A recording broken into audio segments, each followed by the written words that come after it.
अस्सलाम वालेकुम, मैं हूं फखर दुरानी और आप देख रहे हैं फैक्ट चेक पाकिस्तान। आज 3 मौज़ूआत के ऊपर बात करेंगे। पहले नंबर पे बात करेंगे पीटीआई के सवाबी जलसे के हवाले से। क्या इस जलसे से इमरान खान की रिहाई मुमकिन हो सकती है और पीटीआई के मुतालबात पूरे हो सकते हैं? तफसीलन इस हवाले से बात करेंगे और इसी से ही मिलते जुलते एक और टॉपिक पे भी बात करेंगे कि पाकिस्तान में सियासी अदम इस्तेकाम की बुनियादी जो एक वजह है वो पीटीआई की तरफ से ये जलसे जुलूस हैं। उसके साथ साथ ही अब पाकिस्तान में एक बार फिर दहशतगर्दी के वाकयात में इजाफा होता जा रहा है। क्वेटा में जो दहशतगर्दी का वाकया हुआ उसमें दर्जनों के हिसाब से जो शहरी हैं वो शहीद हुए हैं। तफसीलन इस हवाले से बात होगी। दूसरे नंबर पे हम बात करेंगे केपी हाउस इस्लामाबाद में करोड़ों रुपए की चोरी हुई है। ये चोरी कैसे हुई है, बड़े अहम और दिलचस्प इंकशाफात सामने आए हैं, इस पे भी तफसीलन बात होगी। और तीसरे नंबर पे बात करेंगे जस्टिस काजी फायज ईसा के खिलाफ लंदन में जो एहतजाज किया गया, उनकी गाड़ी के ऊपर हमला किया गया और साथ साथ जो उनको हरासा किया गया, उस सिलसिले में 23 जो पाकिस्तानी नजात बरतानिया में रहते हैं उनके खिलाफ उनके नाम पासपोर्ट कंट्रोल लिस्ट में और उसके साथ साथ उनके खिलाफ कानूनी चाराजोई करने का ये फैसला हो चुका है और बाकायदा कार्रवाई शुरू हो चुकी है। और साथ ही 153 जो दोहरी शहरियत वाले पाकिस्तानी नजात बरतानवी हैं उनके भी पाकिस्तान में जब वो एंटर होंगे तो उनके खिलाफ कानूनी चाराजोई की जाएगी। तफसीलन इस हवाले से भी बात होगी। सबसे पहले बात कर लेते हैं पीटीआई के सवाबी जलसे के हवाले से। आज 9 नवंबर को पीटीआई ने जो ऐलान किया था सवाबी में जलसे के हवाले से, इस हवाले से जो पहले से खबरें आई और इतलात ये आई थी कि पीटीआई की तरफ से ये भी मौलाना फजलुर रहमान और उसके साथ साथ जो दीगर अपोजिशन की जमातें हैं, खासतौर के ऊपर महमूद खान अचकजई और उसके साथ जो मेंगल साहब हैं उनको भी, अख्तर मेंगल साहब को भी मदऊ किया गया था इस जलसे के लिए। और उनसे ये भी उनको ऑफर की गई थी कि वो बानी पीटीआई इमरान खान से अडियाला जेल में भी मुलाकात करें, लेकिन मौलाना फजलुर रहमान मुलाकात की बजाय वो यूके चले गए। इस हवाले से मैंने पिछले 2 दिनों में अपने वीलॉग में बताया है। बहरहाल ये जो तीनों जो अपोजिशन की जमातें थी, खासतौर के ऊपर मौलाना फजलुर रहमान, उनकी तरफ से ये कोई इस तरह का मुस्बत जवाब नहीं दिया गया और ना ही कोई अपना कोई रिप्रेजेंटेटिव या कोई नुमाइंदा पीटीआई के जलसे में भेजने के हवाले से कोई फैसला किया गया। तो ये जो पीटीआई का सवाबी का जलसा है ये सोलो पीटीआई की ही अपनी फ्लाइट है, इसमें कोई और अपोजिशन की जमात वो शिरकत नहीं कर रही। तो इससे एक चीज तो ये वाज़ेह हो गई कि ये किसी अपोजिशन जमातों का कोई जलसा नहीं है बल्कि ये पीटीआई का ही जलसा है। और ये खालिस्तन इसकी जो वजह है वो एक सिलसिला जो इन्होंने शुरू किया था इमरान खान की रिहाई के लिए जलसे और जुलूसों का। हमने देखा कि इस्लामाबाद में पहले एक जलसा हुआ संगजानी के मकाम पे, फिर उसके बाद हमने देखा लाहौर में भी जलसा हुआ। मुतालबात बार बार यही किए गए कि इमरान खान को अब रिहा ना किया गया तो वो अडियाला जेल तोड़ के भी इमरान खान को ले आएंगे। इस्लामाबाद में ये मुतालबा किया गया, फिर लाहौर में भी डेडलाइन दी गई, 4 अक्टूबर की दी गई थी। 4 अक्टूबर को इस्लामाबाद वो अली अमीन गंडापुर लेके आए अपना लाओ लश्कर और डी चौक पे पहुंचने के बाद वो जो गायब हो गए। तो इमरान खान का फिर भी जो उनकी रिहाई के हवाले से डेडलाइन दी गई थी वो नहीं हुई। फिर अली अमीन गंडापुर ने ये ऐलान किया कि वो अब अपने घर वालों को बता चुके हैं कि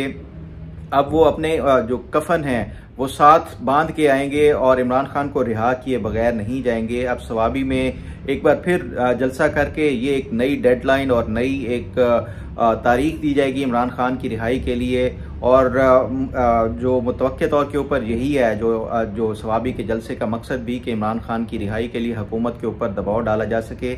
लेकिन सवाल ये है कि क्या एक खैबर पख्तूनख्वा के अंदर जहाँ पे पीटीआई की अपनी हुकूमत है, सरकारी वसाइल और सरकारी जो मशीनरी है उसका इस्तेमाल करते हुए, और उसमें भी हमने देखा जिस तरह अभी पिछले दिनों जो इस्लामाबाद में पीटीआई ने एक धरने के लिए डी चौक पे दी कॉल दी, वहाँ पे भी सरकारी मुलाजमीन इस जो धरना था या रैली थी उसमें शरीक थे। खैबर पख्तूनख्वा की गवर्नमेंट के जो मुलाजमीन थे, क्या यहाँ पे भी ये बाज़ फुटेजेस सामने आ रही हैं कि सरकारी मशीनरी का इस्तेमाल किया जा रहा है इस जलसागाह की तैयारी और बाकी जो इकदाम हैं उसके लिए? तो क्या सरकारी जो मुलाजमीन हैं उसको मिला के और उनके साथ जलसा करके इमरान खान की रिहाई मुमकिन हो सकती है या नहीं हो सकती? तो इसका ऑब्वियस है कि जो हमने माजी में भी देखा है कि जितने भी जलसे किए गए इमरान खान की रिहाई इससे मुमकिन नहीं नज़र आती। उसकी जो इमरान खान की रिहाई के लिए वही जो पहले से ही 8 मई को DGISPR की तरफ से प्रेस कॉन्फ्रेंस की गई थी वही मैं समझता हूँ कि एक जो इसका रास्ता है, और वो रास्ता यही है कि इमरान खान 9 मई के हवाले से जब तक माफ़ी नहीं मांगेंगे पब्लिकली, तब तक उनकी रिहाई पॉसिबल नज़र नहीं आती। बहरहाल ये मैं ये समझता हूँ कि ये जो पीटीआई की तरफ से ये एक्सरसाइज की जा रही है, गो के ये हमेशा से कहा जाता है कि एहतजाज करना और जल्द से जुलूस करना तमाम सियासी जमातों का हक भी है, राइट है, ये उनको कोई रोक नहीं सकता। लेकिन अपने ही सूबे में अपनी ही हुकूमत के वसाइल इस्तेमाल करते हुए इस तरह जल्द से जुलूस करना, और वो भी ना कोई इलेक्शन का मौका है और ना ही कोई इस तरह की कोई इस तरह की कैंपेन है कि ये पीटीआई की तरफ से ये जो जलसे किए जा रहे हैं सरकारी वसाइल का इस्तेमाल करके, इससे मैं समझता हूँ कि ज़्यादा मुनासिब होता है कि ये अली अमीन गंडापुर बतौर चीफ मिनिस्टर वो अगर सूबे की अपनी आवाम की बेहतरी के लिए ये तमाम तर तवज्जो देते, और उसके साथ साथ ये जितने भी वसाइल और जितना भी पैसा लग रहा है ये अगर आवाम के ऊपर खर्च होता तो मैं समझता हूँ कि ये ज़्यादा बेहतर था, बजाय इसके कि एक फ्यूटाइल एक्सरसाइज, एक ऐसी जो है वो कोशिश जिसका कोई नतीजा नहीं निकलना, उसके ऊपर ये इस तरह पैसे खर्च करना और तमाम अपनी तवानाइयाँ ज़ाय करना, मैं समझता हूँ कि ये पीटीआई की एक नाकिस जो है वो हिकमत अमली है, इसका कोई असर नहीं निकलने वाला। बजाय इसके कि आप जो जितने भी अहम स्टेक होल्डर्स हैं, खासतौर के ऊपर इस्टेब्लिशमेंट हो या सियासी जमातें हों, जब तक आप सियासी जमातों के साथ मिल बैठ के नहीं बातचीत करेंगे, उनके साथ रजामंद उनको नहीं करेंगे, तब तक मैं नहीं समझता कि जो पीटीआई के मसाइल हैं और जो सियासी तौर के ऊपर ये जो तन्हाई है, इवन जो अपोजिशन की जमातें हैं वो भी इनके साथ बैठना मैं नहीं समझता कि वो पसंद कर रही हैं, चाहे वो मौलाना फजलुर रहमान हो या बाकी जमातें हों। इसलिए ये ज़्यादा मुनासिब होगा कि सबसे पहले तो ये जो अपोजिशन की जमातें हैं उनके साथ मिल बैठ के अपने जो मामलात हैं वो तय करें, और उसके बाद हमने देखा था कि जो पीडीएम जब ये इमरान खान की गवर्नमेंट के खिलाफ एक भरपूर तहरीक चलाई गई थी तो मौलाना फजलुर रहमान और बाकी जितने भी पीडीएम के रहनुमा थे उन सब ने मिल बैठ के हिकमत अमली बनाई और उसके बाद हुकूमत के ऊपर दबाव डाला, और फिर हमने देखा कि इमरान खान के खिलाफ ये जो तहरीक अदम एतमाद आई थी वो उसी का नतीजा था। तो ये सियासी तौर के ऊपर मामलात हल किए जाते हैं, बजाय इसके कि एक ऐसी वो किया जाए जलसे और जलूसों के जरिए जो अपनी तवानाइयाँ हैं उसको ज़ाय किया जाए। बहरहाल ये तो एक तरफ सियासी अदम इस्तेकाम जो पीटीआई की वजह से हमने देखा ही है जलसे जुलूसों की सूरत में या इस्लामाबाद का लॉकडाउन की सूरत में, उसके साथ एक और जो मैं समझता हूँ कि बड़ा अहम जो एक वो है अहम मामला है, वो है पाकिस्तान में दहशतगर्दी का दोबारा से सर उठाना। हमने देखा है कि पहले इक्का दुक्का जो वाक़यात इस तरह के होते रहते हैं, ख़ासतौर के ऊपर हमने देखा है कि उसमें कुछ बीएलए के हवाले से भी कुछ इन्वॉल्वमेंट सामने आई, जो अभी माजी में कुछ जो इस तरह के वाक़यात हुए दहशतगर्दी के, उसके साथ साथ जो तालिबान हैं उनकी तरफ से भी इस तरह के वाक़यात सामने आए हैं। लेकिन जो कल हुआ है, ये जो क्वेटा के हवाले से जो आज हुआ, ये एक बड़ा मैं समझता हूँ कि अफसोसनाक मामला है कि पाकिस्तान में एक बार फिर दहशतगर्दी सर उठा रही है। पाकिस्तान में जब भी माशी तौर के ऊपर कुछ बेहतरी की तरफ गामजन होता है, कुछ मईशत बेहतर होती है, कुछ और जो एक अमन व अमान कायम होना शुरू होता है, तो फिर इस तरह के वाक़यात शुरू हो जाते हैं। तो इस हवाले से मैं ये समझता हूँ कि ये जो सिक्योरिटी एजेंसीज हैं वो भी बजाय इसके कि सियासी जमातों के ऊपर अपनी तवानाइयाँ खर्च करने के, उनको भी ये जो दहशत गर्द हैं उनका कला कमा करने के लिए उनको तमाम तर अपना जो फोकस है उसकी तरफ मबजूल कराने की ज़रूरत है। जो बाकी सियासी जमातें हैं उनको भी मिल बैठ के मुल्क के बारे में पहले सोचना चाहिए और उसके बाद ही जो अपने सियासी मफादात हैं उनका बाद में सोचना चाहिए। बहरहाल इस हवाले से मज़ीद जो अपडेट और इन्फॉर्मेशन होगी वो आपके साथ शेयर करूँगा।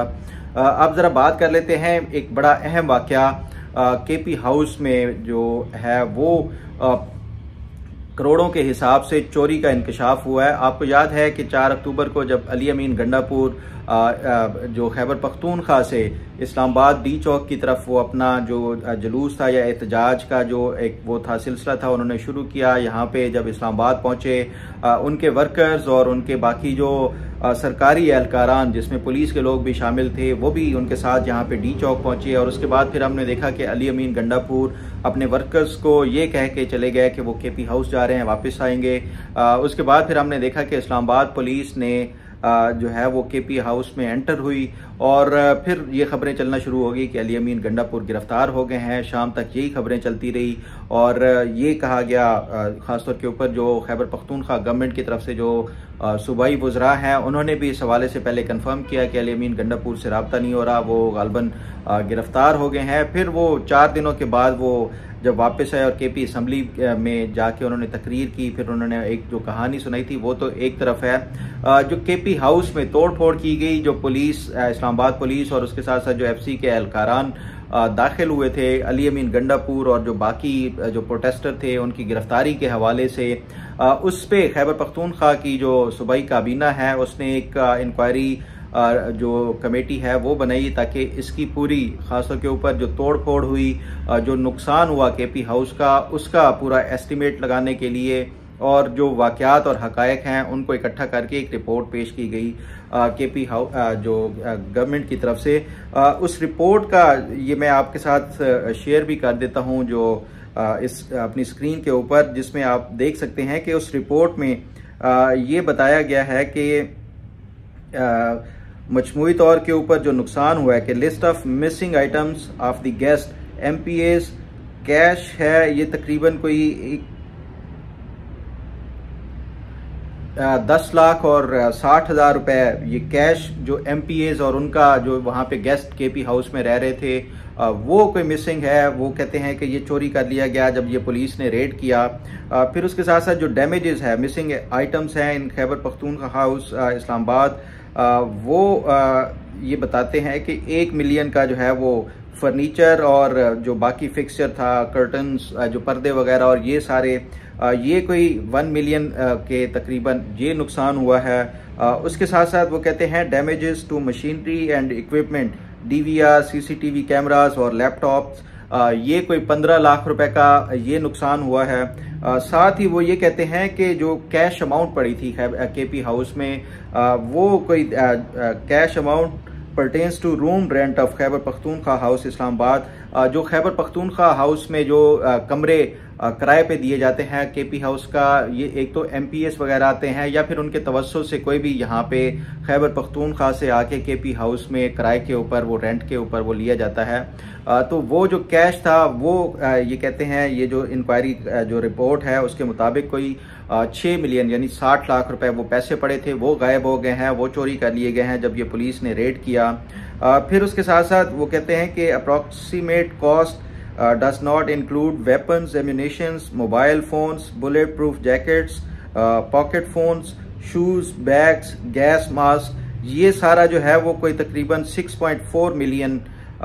रुपीस का ये एक नुकसान हुआ है। साथ ही फिर जो ये रिपोर्ट के मुताबिक missing cash from the police personal plus MPAs plus guest, ये कोई 1.6 मिलियन रुपीस ये कोई जो है ये भी नुकसान हुआ है। उसके साथ साथ ये जो टोटल नुकसान हुआ है ये 16.5 मिलियन यानी 1 करोड़ और 65 लाख रुपए का ये उसमें चोरी पैसे की और बाकी जो नुकसान किया गया है ये 1 करोड़ 65 लाख का है। फिर उसके साथ साथ जो वो एक और C&W डिपार्टमेंट की तरफ से जो असेसमेंट की गई है इस रिपोर्ट के मुताबिक, ये detail cost of damages as estimated by sub division officer, ये टोटल जो repair to Khyber Pakhtunkhwa house Islamabad pictorial evidences, ये जो डैमेजेस हैं ये कोई 9.6 मिलियन के ये बाकी डैमेजेस हुए हैं। ये जो इस्लामाबाद पुलिस की तरफ से रेड किया गया ये उसका इन्होंने एक तखमीना लगाया और ये जो रिपोर्ट पेश की है खैबर पख्तूनख्वा गवर्नमेंट ने, तो ये इन्होंने एक सामने लाया है। अब सवाल ये है कि ये जो खासतौर के ऊपर कैश है ये क्यों वहाँ पे इतनी जो बड़ी तादाद में पड़ा था, ये भी एक क्वेश्चन पूछने वाला है। फिर उसके साथ साथ जो CCTV का वहाँ पे ये क्लियर कट ये बताया जा सकता है कि ये कैसे और क्यों और क्या वाकई इस्लामाबाद पुलिस ने ही ये तमाम तर जो नुकसान किया। बहरहाल ये जो खैबर पख्तूनख्वा गवर्नमेंट की तरफ से ये इस रिपोर्ट के बाद ये फैसला किया गया कि वो IG इस्लामाबाद के खिलाफ वो मुकदमा करेंगे, FIR करेंगे और इंसदाद दहशतगर्दी का मुकदमा करेंगे।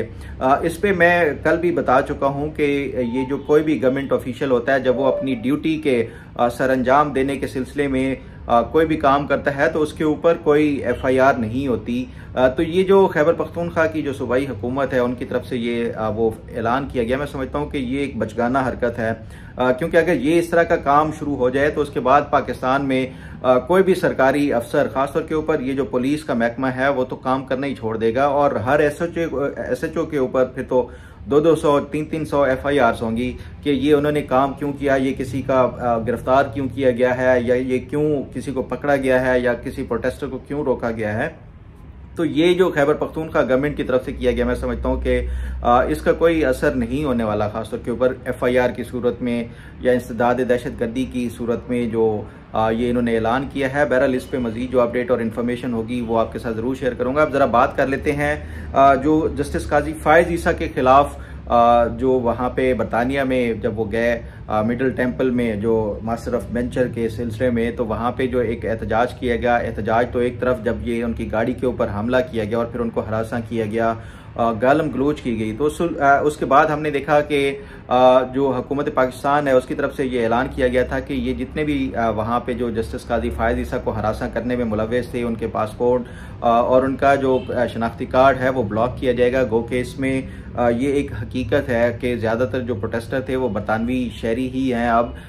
तो वो उनका जो पाकिस्तानी पासपोर्ट उनके लिए कोई मानी नहीं रखता, लेकिन उसमें कुछ ऐसे भी लोग थे जिनके पास पाकिस्तानी शहरियत है और वीज़ा के ऊपर वहाँ पे गए,